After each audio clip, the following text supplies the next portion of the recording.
Hello to the pessimistic, optimistic, and everyone in between. My name is Connor Philippine. Welcome back to the Minnesotan Sports Podcast. And we're getting into really the start of the 2024 to 25 season, which is hard to believe because it was already now more than a month ago, or just about a month ago since the Super Bowl. But we're right back into the swing of things here. Obviously, still a lot of time to go that we're still going to have to slog through to wait for the next season to start. But a lot of stuff that's still exciting to go through here in the offseason. A lot of storylines with Russell Wilson and a lot of these other free agents. And there are a lot of other really cool storylines that we're really excited for. But there's a lot of things that could still change going into this season. And the offseason kicks off here for the Minnesota Vikings.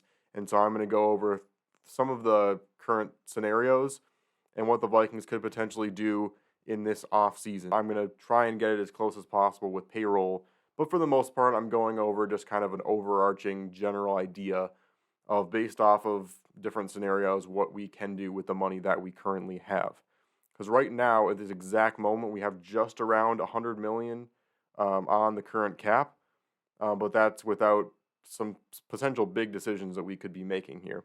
I'm going to start things off here by kind of weighing in on my opinion about Kirk Cousins, because I have two different scenarios here. What we should do in terms of free agency if we do sign Kirk Cousins back and get another extension on the board, or if we don't sign him, because obviously we're going to have completely different off seasons depending on which of those two things we do. And it all comes down to one big question, which is, if Kirk Cousins signs with the Vikings and we go all in, can the Vikings win the Super Bowl with Kirk Cousins? Because if this ownership group and this organization doesn't think we can win the Super Bowl with Kirk Cousins, we should not re-sign him, because all the damage that's going to be done on our salary cap, not even in the years that he's going to be here, but for the years rolling out, because there's going to be so much cap and dead cap and all those salary things that are going to roll over even past when he's gone,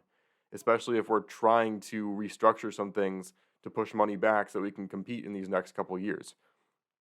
So that all has to end up being worth it. And the only thing that can make this worth it is if the Vikings are able to go to the NFC Championship and or make it to the Super Bowl and even win it in these next few years with Cousins. Do I think we can do that? I think that it would be a miracle. I think that a lot of pieces would have to fall into place, and I think that the NFC would have to get worse this year rather than better for us to be able to get to that point. It all comes down to me where, if you're going to re-sign a quarterback for as much money as Cousins is asking for, he has to make up for almost two full other positions that you're not now going to pay because you're giving him that much money. That's not being able to sign a big name free agent or not being able to bring back another big name guy. And Cousins is going to have to fully make up for missing that on his lineup, and I just don't think he's done that in the last couple of years. In my personal formula, I believe that a team really needs one of two things. They need a top 5, and I mean that top 5 elite level quarterback that's going to make up for all those guys you're not going to be able to pay because you paid them. Or you need a guy that's at least top 20, maybe even top 15, that's on a rookie deal. Some teams have been able to circumvent those rules, like Matthew Stafford and the Rams, for example. Matthew Stafford was not necessarily playing like a top 3 or top 5 QB that year. They just had a star-studded group around them, and so it can be done. Do I think that it's worth it and worth the risk to sign Kirk Cousins? I have to say no, which is crazy because you've seen me over the last couple of years be one of the biggest Kirk Cousins apologists out there. Honestly, I have been on Kirk Cousins as him being a borderline elite QB, him being top 10. The only thing is now, over the last year, I've seen and looked more into what could happen if we get rid of him. And it's made me think more and more about, okay, all these teams that have won the Super Bowl the last few years, what have they had? What have they not had? And the X factor at QB is really the discerning factor. And I think for me, I was too afraid to imagine a team that wasn't consistently good. The fan in me was just not being realistic enough. And I think the fan in me was just hoping that I could keep seeing a good Vikings team year after year after year. And it just kind of scared me, the idea of a team being like genuinely bad for a few years. And then idea and the potential of that actually happening became more and more possible as this last season went on. And I started to actually think about it, and I actually started to ponder it, and it made me realize that you sometimes need to restart. You sometimes need to get things going with a young QB in order to be successful in the future. Do I think that Cousins is a top 5 elite level QB who can lead us to the next step? I just don't think that's necessarily true anymore, and he's going to be asking for more money than we paid him the last few years, and I just don't think it's a good idea. Now, if the Vikings do re-sign Kirk, am I going to say it's one of the worst decisions ever? No. It's just I do think our organization has a little too high of hopes if we make that happen for what he's going to be able to accomplish, considering how much it's going to limit what we can do as a team in this free agency period. But nevertheless, crazier things have happened. Do I think it's 100% that we wouldn't win the Super Bowl if we signed Kirk? No, because I think things could definitely still happen and fall in our favor. And I don't think this NFC is very good right now. And so I think that a Vikings team with Kirk and making the right moves in free agency and in the draft could find a way to sneak through and make the Super Bowl. It's not a crazy thought to think that. But I don't think that it's necessarily the right fiscal decision for us going forward, considering how much it's going to set us back in the years after he leaves. But, like I said, I have these two different scenarios, but I have two things that I think we have to do regardless. And this is regardless of if we sign Cousins or not. Those two things are re-sign Justin Jefferson. I do not care that it's going to be the highest paid wide receiver in the league. I don't want to hear it about how, we won multiple games last season without Justin Jefferson. You see how he plays on the field. You see how much of a game changer he is, how he almost single-handedly won a couple games when Dobbs and Mullins were both just throwing up complete meatballs, and Jaren Hall as well. We saw what he was able to do with that. This is a game-changing player, still top 2 or even top 3 in the league wide receiver for me. And when a guy makes that big of a difference on your team, you just have to pay him. For me, it's QB, wide receiver, maybe cornerback, or like a top 5 defensive end. Those are the positions where it's like if you have a guy who is cream of the crop, top 5 in their position, you pay them. And so I don't care, even if we do re-sign Cousins, I know that those two guys would make up almost all of our remaining cap, but I think we have to make it happen. And then the other thing that I think we 100% need to do, regardless of whether we sign Cousins or not, is cut Harrison Smith. And I hate to say that, because Harrison Smith has been one of my favorite players since I was young. And he has always been there for the Vikings. He has been fantastic pretty much all the seasons he's played, but he showed regression last year, still able to do enough in order to prove himself. This year, I think, is definitely the year we're going to see a drastic fall off from him. And if we're trying to get our defense younger, we need a leader on defense, but I just don't know if it's worth, we'd save $11 million in cap space if we released him. We can use that for a lot of different things. I think regardless, Harrison Smith needs to be cut, and it's a cold league. It's a tough business, but I think it might have to be done. Now let's go over the two situations. We'll start here with the Vikings sign Kirk Cousins and everything that's going to fall out after that. If we sign Kirk Cousins, it'll most likely be for sure a 2-year deal or a 3-year deal. Even potentially a 4-year deal, which I would never do in my opinion. But it seems like he wants at least a couple guaranteed years. That means we don't necessarily need to grab a QB in this year's draft. Obviously, it would be nice to still grab one, but if some of the other things that I talk about here do end up unfolding, we might not want to grab a QB. We might want to go a different route. And we've got a quarterback potentially like if we get J.J. McCarthy, that's a guy that would honestly be great to let sit a couple years behind Kirk Cousins. But I just don't know if for sure if J.J. McCarthy doesn't fall to us at 11, we should not trade up for J.J. McCarthy in this scenario. We can be patient at QB if we do sign Cousins, and I think we can be patient without him too, but we'll talk about that later. Thinking about the cap situation here, with Cousins signed, I think we have to let Hunter walk. With the JJ potential extension and with signing Cousins, there's going to be so little left on the cap. I just don't think that he's a viable option for us.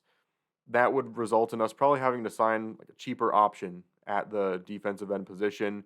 I think that Van Ginkel for the Dolphins would be a fantastic option based on what I saw with him, especially with Hard Knocks. I think a guy with a constant motor like that, not necessarily a top physical threat in the league, but all I think it really takes is a guy like that that can get after it, that has that extra motor on him. So Van Ginkel, or like I talked about, we don't have to grab a QB in the draft, so we could get a guy like Verse at number 11. I think that a lot of teams are going to be jumping on top of us to try and get a QB, and it could allow us to draft one of those top defensive ends. I feel really shaky about drafting a quarterback or cornerback again in the first round. It sends shivers down my spine because of all the issues that have happened at the cornerback position for the Vikings drafting over the years. But we'll see what happens there. If we are able to let Hunter walk and instead pay a lot less money to Van Ginkel or draft a defensive end, better yet, we can use that money to sign a better cornerback for our team. Right now we have some young guys. A couple of them are sure to step up in the next couple years. I just don't know if our current secondary is going to be able to hold up, especially if we don't have a top option like Hunter rushing anymore. Might give the quarterback a second or more of time, try and find some options, and our cornerbacks we're barely holding on as it was last season. Kendall Fuller would be an absolute dream to get in this situation. I think that Fuller is one of those guys where you can sign him potentially either short-term or long-term, depending on how it works out. And I think that he's going to be that mix of a veteran presence for your team, while also really helping things out. And I think Byron Murphy and Kendall Fuller would be a perfect pairing and set things up well for the secondary. If we don't get a cornerback option, we could get a D tackle option. Do I think we'd have enough money to get Christian Wilkins?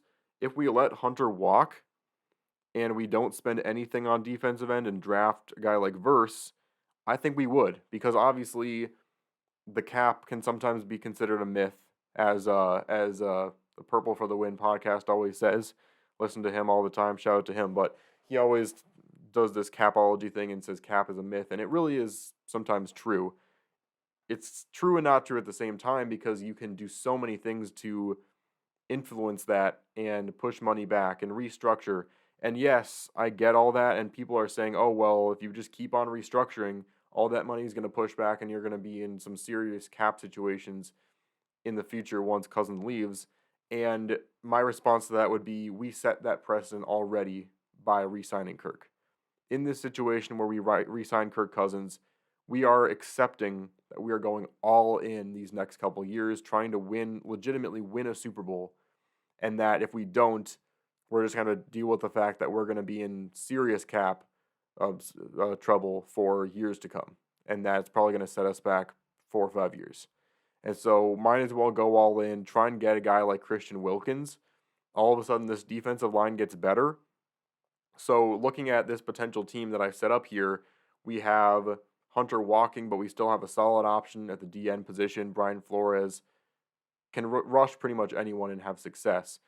And then we have on the offensive side, Kirk Cousins once again back throwing to JJ, a much happier JJ now, Addison, and once Hawkinson comes back. Obviously, O-line would have to be the concern once again for the Vikings, but I just don't know if that's something that we can spend money on this offseason if we re-sign Kirk.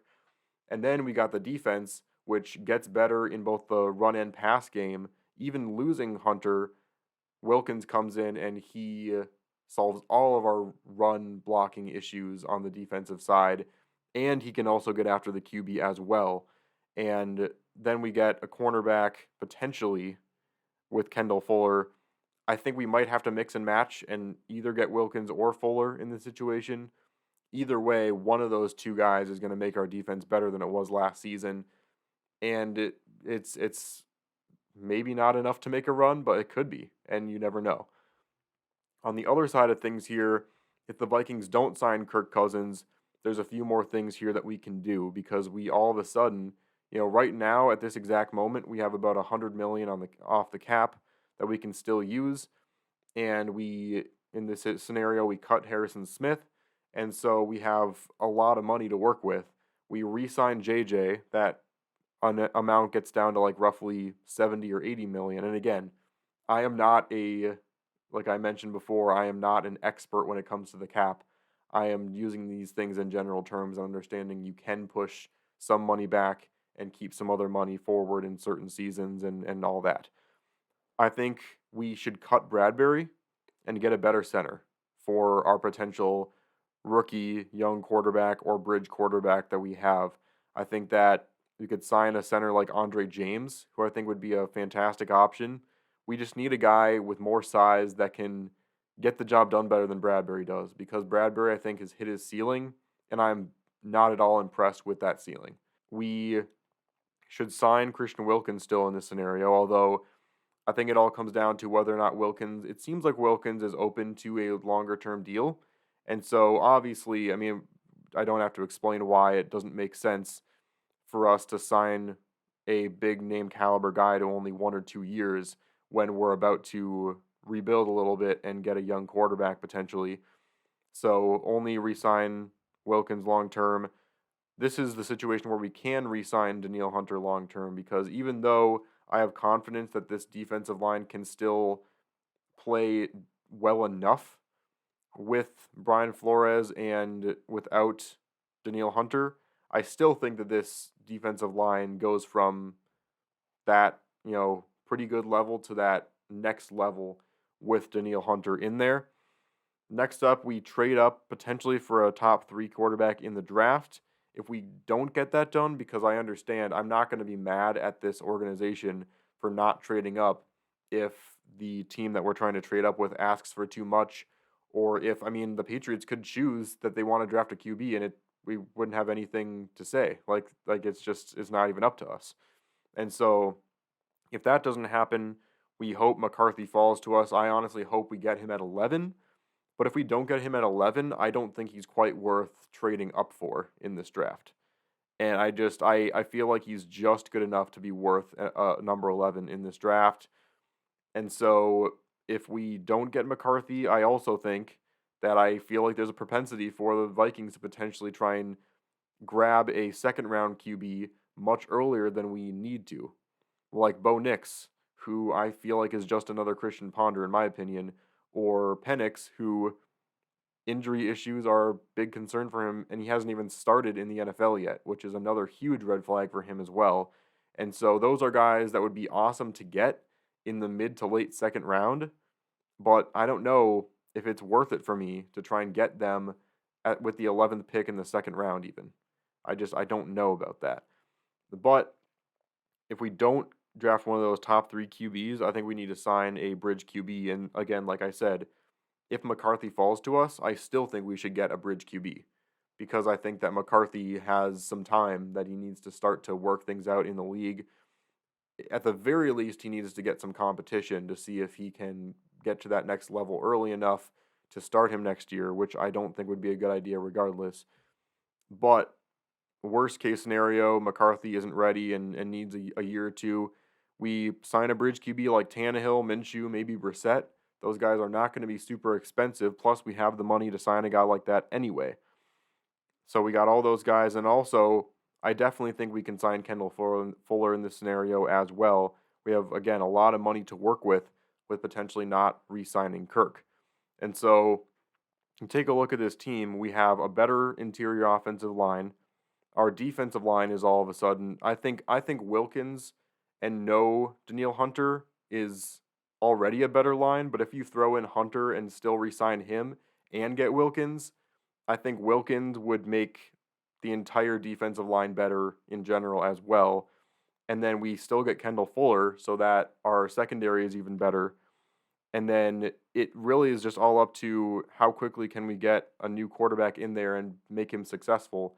Because if we sign a lot of these guys for more long-term contracts, we get a guy in there like McCarthy. If he ends up panning out, we could be good in 3-4 years. I honestly think so because we have a favorable enough cap situation to make this a reload and not a rebuild.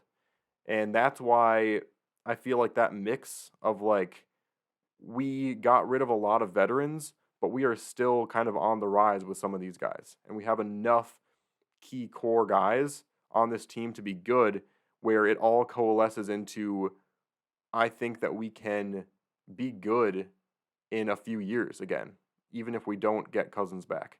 And so that's why I feel like it's the best decision to not re-sign Cousins. And you can tell me in the comments if you agree with that. But those are my personal opinions for what we should do here in this offseason. A lot of things are going to take shape in the next few days. Free agency officially starts next week. And so we'll find out very quickly what the Vikings are going to do if Cousins is going to come to us. I think it's a lot less likely now because I've heard a lot of things about him tied to the Falcons.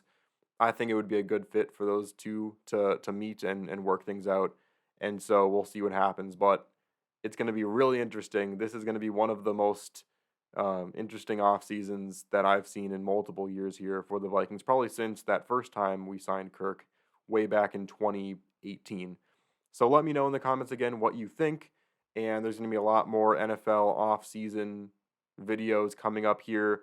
As these different things unfold, I'll make individual videos talking about each big signing, each major decision. Hopefully we get a JJ extension figured out very soon here, but all those things still to come. But thanks so much for watching this video. Please like and subscribe, and I'll see you on the flip side.